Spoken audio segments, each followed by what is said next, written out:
I got thrown out of my family so they could pamper my golden child sister. Now I'm a. The call came out of nowhere, desperate. My parents needed me to save their family business, the one they'd let my sister, Chloe, practically destroy. But the real shock wasn't their plea, it was the chilling realization that my past was about to collide with their impossible demands. Through the phone, I could practically smell the familiar, suffocating air of the house, thick with the need I'd spent my entire adult life outrunning. From the moment I was old enough to understand, their love always came with a price tag, and I was rarely deemed worth the cost. Chloe, my sister, seemed to get praised just for breathing, while I had to claw for every single crumb of acknowledgement. It wasn't about talent or smarts, she was just born first, and that, apparently, made her inherently worthy of everything. My parents, Sarah and Michael, ran a decent logistics company in Denver.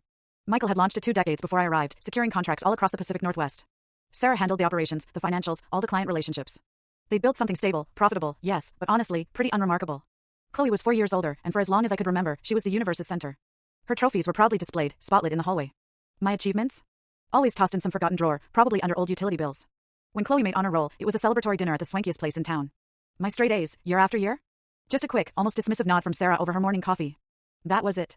Everything clicked into agonizing focus the year I turned 12. Chloe was 16, brand new driver's license in hand. Michael bought her a shiny, practically new Honda Civic, complete with leather seats, a sunroof, the works. I remember standing hidden behind the living room curtain, watching them in the driveway, a giant red bow draped dramatically over the hood.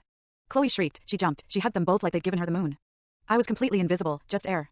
2 weeks later, I timidly asked about art classes at the community center, a whole $90 for an 8-week session.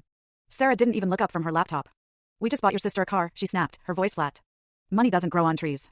The sheer injustice of it burned, a hot, bitter wave, but I swallowed it down, just like I always did. That entire summer, I babysat for anyone who'd have me, hoarding every single dollar until I could pay for those art classes myself.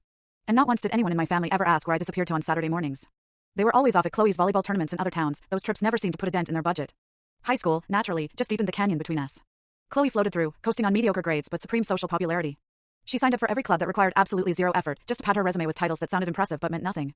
Secretary of the drama club? That meant taking attendance twice a month. Vice president of student council? Basically, just show up for pizza and homecoming voting.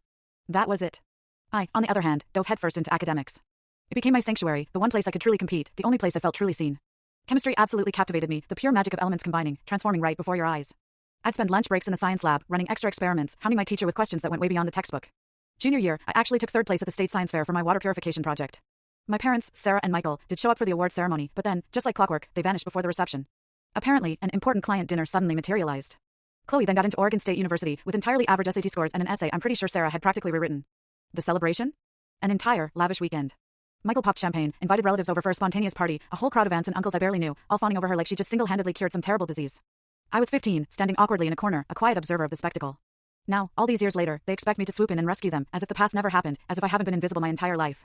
What would you do? Don't miss the twist bottom left. Full story. Don't miss the twist bottom left. Full story.